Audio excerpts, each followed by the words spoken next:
Bienvenue dans ce cours numéro 2 qui va concerner les droits Linux. Dans la vidéo 1, vous avez vu les premières commandes pour naviguer dans Linux et découvrir cette première interface austère. Et vous avez vu que quand vous vous baladiez dans les fichiers et dossiers, il y avait des droits. Et la notion de droit est capitale dans Linux. C'est l'une des forces et de sa sécurité aujourd'hui. Donc dans cette vidéo, on va voir comment on gère les droits, comment on peut les modifier et surtout comment on va les comprendre. Je vous invite donc à bien vous installer, à sortir votre terminal parce que c'est quand même plus judicieux de taper les commandes en même temps que moi. N'hésitez pas à mettre pause parce que moi je vais assez vite, la vidéo est condensée. Tous les temps d'arrêt sont supprimés dans cette vidéo. Et accrochez-vous parce que en 10 commandes, on va voir comment on gère les droits sous Linux. C'est parti!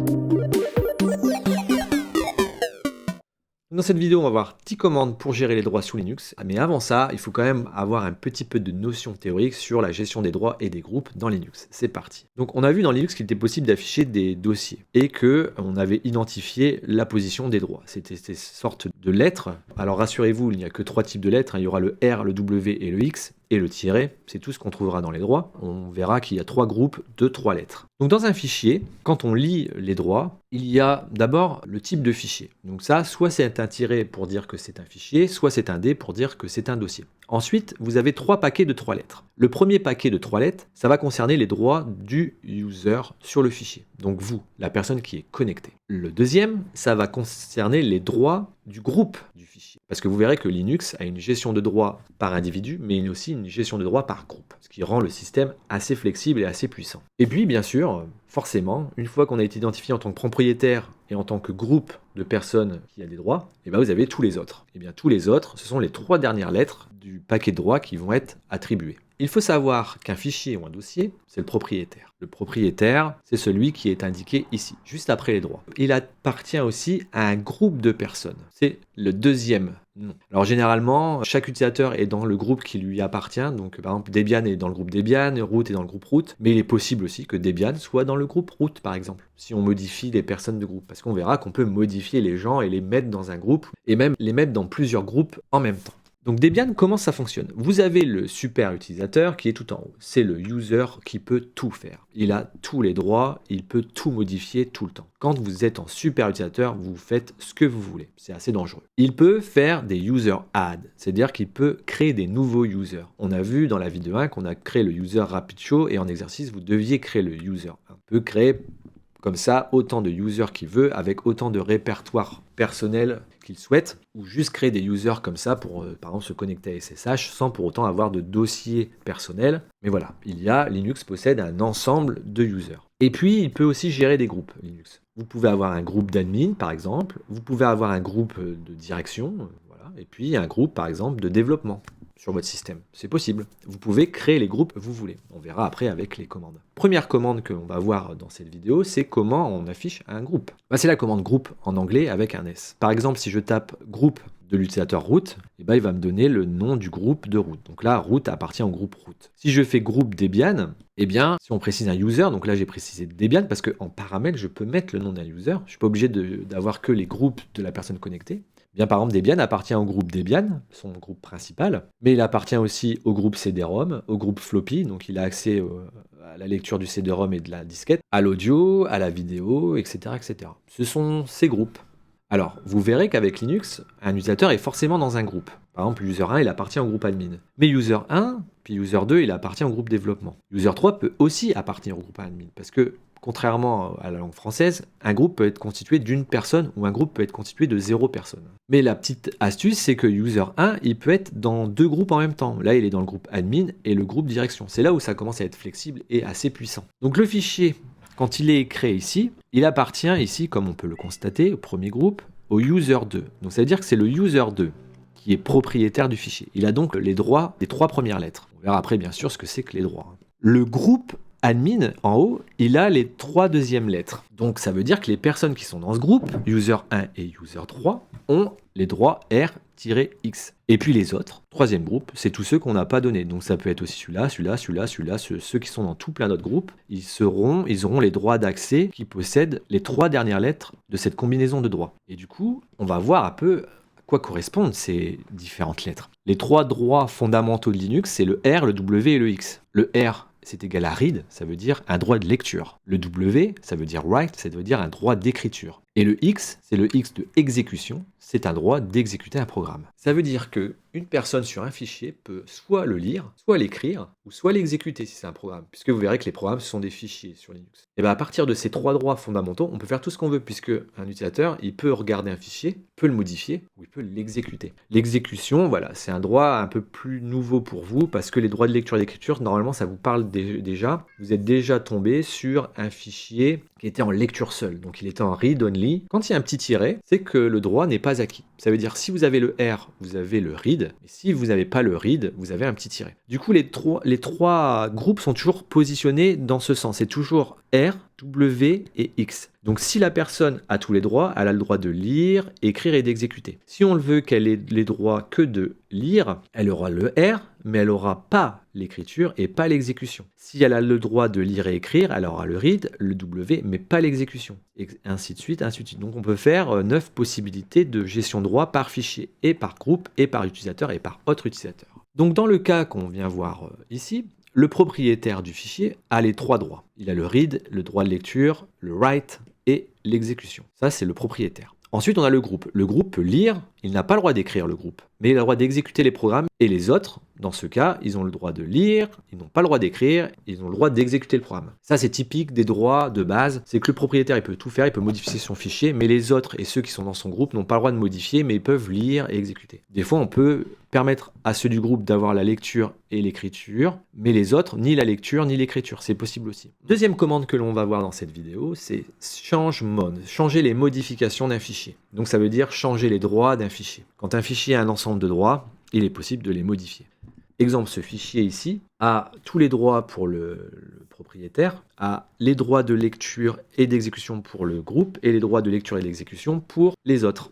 Si je regroupe ça en sections binaires, ici on a un chiffre binaire, ici on a un chiffre binaire et ici on a un chiffre binaire, je peux remarquer que j'ai donc ici la valeur 7, parce que 1 plus 2 ça fait 3, plus 4 ça fait 7. Ici j'ai 1 plus 4 ça fait 5, et ici 1 plus 1 ça fait 5. Donc j'ai bien 7, 5, 5 en binaire, 7, 5 et 5. C'est comme ça qu'on attribue des droits à un fichier. Du coup, comment ça se passe en ligne de commande? J'utilise la commande change chmod qui attend en paramètre les 3 chiffres de 0 à 7 suivis du nom de fichier. Pourquoi 3 chiffres? Parce qu'il y a les droits du user, les droits du groupe et les droits des autres. Donc par exemple, si je fais un chmod 000 sur projet 1, ça veut dire que j'applique aucun droit au fichier. D'ailleurs, si j'affiche ls-l sur projet 1, je vois bien que le dossier projet 1, c'est un dossier avec D, il n'a plus aucun droit, parce que j'ai mis 0 partout. Si je fais chmod 1, 2, 3, projet 1, et que j'affiche les droits, je vois bien que pour le premier groupe, j'ai 1, donc X est exécuté, je rappelle,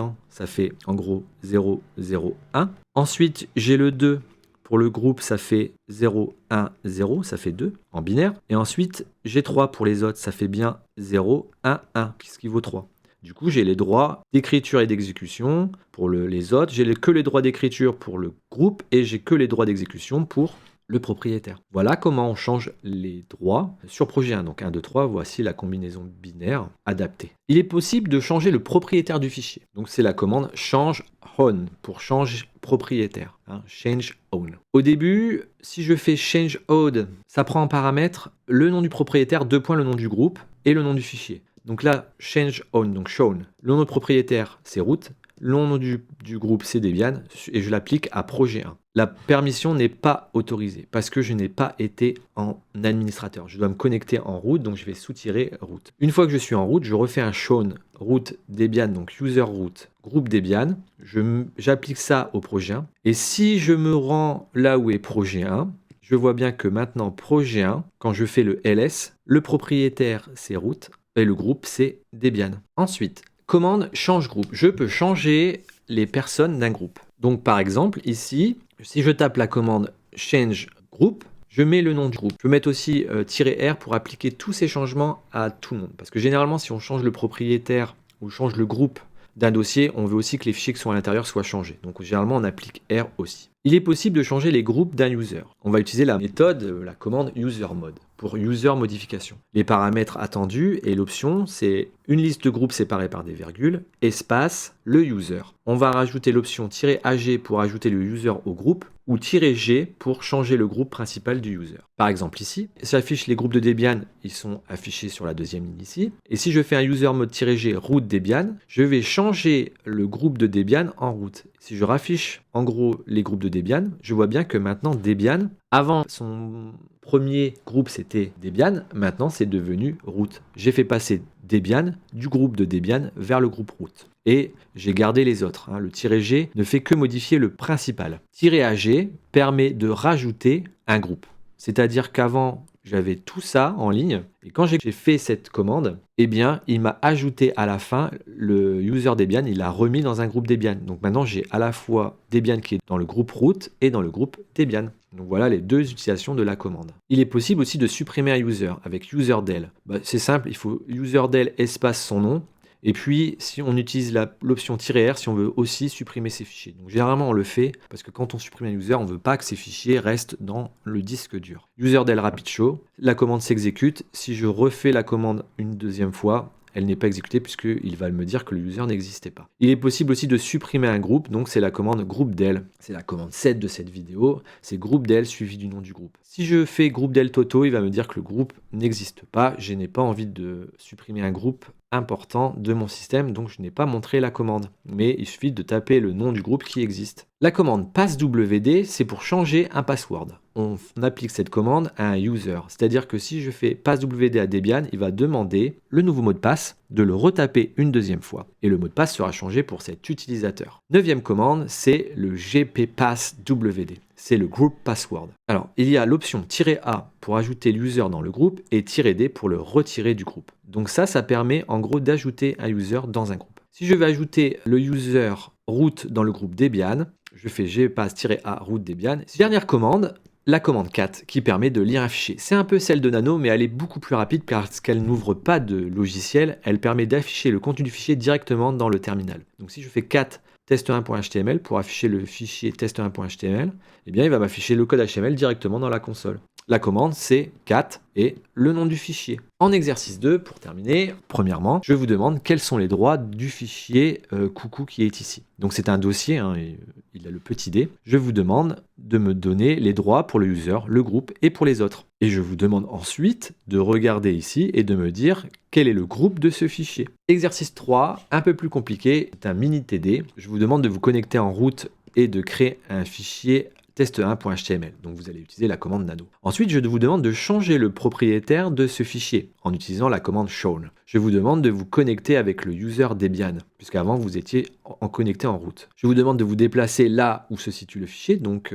il faut le trouver avec cd. Alors généralement, le dossier root c'est /root, là où il est créé. Et je vous demande ensuite de créer un user RapidShow et de se connecter en RapidShow. Je vous demande de vous déplacer là où se situe test1.html et d'essayer de modifier le fichier. Normalement, vous ne devez pas y arriver car vous n'êtes pas propriétaire et vous n'appartenez pas au groupe. Vous n'êtes pas en écriture. Je vous demande en route, donc il faut se reconnecter en route et de changer les droits du fichier avec chmod pour que vous puissiez à nouveau vous reconnecter avec RapidShow et de modifier test1. Donc c'est un enchaînement de commandes pour pouvoir écrire un fichier, c'est-à-dire avoir des droits par défaut, utiliser un autre utilisateur et de remarquer qu'on ne peut pas tout faire avec, et de modifier le droit pour pouvoir, avec cet utilisateur, refaire la bonne manip. Exercice 4, je vous demande de rechercher sur le net la commande pour sauvegarder des droits sur un dossier. Parce que chmod, ça permet de modifier des droits, mais si vous vous êtes trompé, comment vous faites pour revenir en arrière? Eh bien, il existe une commande, elle commence par get, et puis il y a sa petite sœur qui commence par set, qui permet en gros de sauvegarder les droits d'un fichier, dans un fichier du coup, et de pouvoir les remettre en cas de problème. Cette vidéo est terminée. Dans une prochaine vidéo, je vous montrerai les 10 commandes pour faire de la maintenance de système, c'est-à-dire être un sysadmin débutant.